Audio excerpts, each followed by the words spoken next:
video səndə sakitlik yaradır. Hər axşam bunu izləməyə ehtiyacı duyursan. Bəziləri köpüklərin sönməyinə baxır.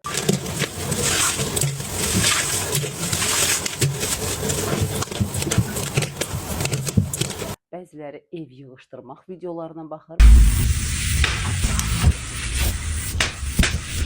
Bəziləri də yemək videolarına baxır.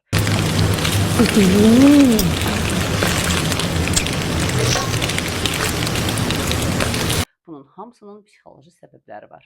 Dünya ya da elə sənin öz dünyanı qarışıq olanda buzu kəsmək ya da bir şeyi bərabər hissələrə bölmək bir nizam hissi yaradır.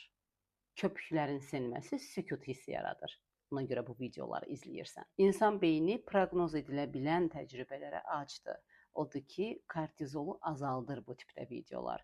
Sən köpüyün sönməsinə, sən buzun doğranmasına, sən yemək videolarına baxanda ya da ev təmizləmək videolarına baxanda kortizol azalır. Yəni sən həyəcanlı hiss eləmirsən. Sanki beyninin ehtiyac duyduğu o nizam artıq var. Beyninin ehtiyac duyduğu hər şeyi idarə eləyə bilmək artıq mövcuddur və beyninin ehtiyac duyduğu o sükut sənə verilib.